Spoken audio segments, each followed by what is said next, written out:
Lilium, the futuristic air taxi startup, spent 10 years chasing a vision, raised and burned through 1.5 billion euros and employed over 1,000 people.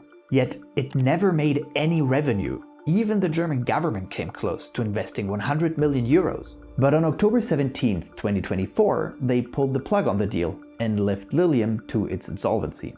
The truth is, I believe Lilium was doomed from the start. Not because of technology, competition, or even funding, but because they failed at the most critical part of any business: solving a customer's problem. In this video, we'll explore Lilium's story and how it serves as a textbook example of using and misusing the problem-solution framework, a fundamental concept that lies at the core of every successful business, product, or service. And the framework is simple. Identify and measure a problem people are willing to pay to solve. Build a solution that fits the problem and prove the solution works in the real world.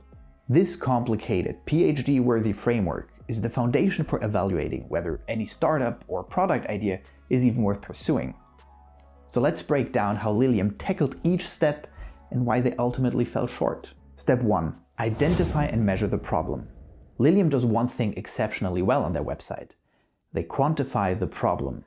By assigning clear metrics, they make it very easy to measure whether the solution improves on the status quo.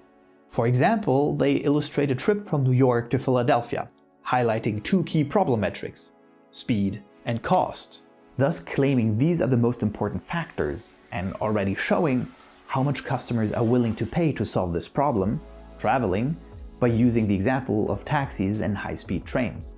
This approach, quantifying and measuring the problem, is a great way to present your startup or product idea. But as is often the case, what they leave out is just as important as what they include. Are speed and cost really the most pressing problems travelers face? What about availability, comfort, accessibility? And their analysis conveniently ignores two much more common alternatives: driving your own car or taking a slower but far cheaper train. By focusing narrowly on metrics that favor their solution, Lilium paints an incomplete picture of the problem they're trying to solve. Step 2. Identify and build a fitting solution. So let's take a look at the promises Lilium makes. They claim they can offer the same trip as a taxi or high-speed train at a lower cost and faster, which is a great way to illustrate how your solution improves on the status quo and how it solves a customer's problem. But once again, we need to paint the whole picture.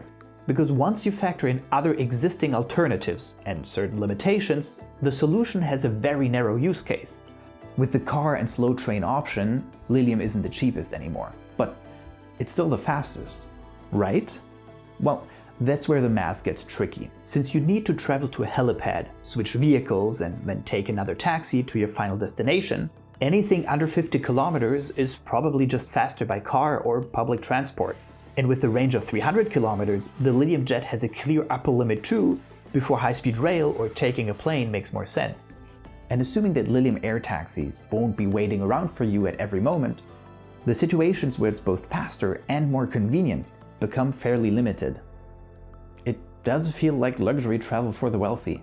And if the goal is to make helicopter rides a bit cooler and more accessible to rich people, why should the government invest 100 million euros? But even by Lilium's own logic, they fall short on the third crucial step: proving that it actually works.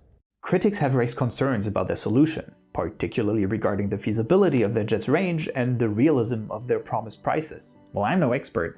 I assume the technology is theoretically sound. But even if they manage their first flight beyond controlled test environments, that would only prove that the technology works.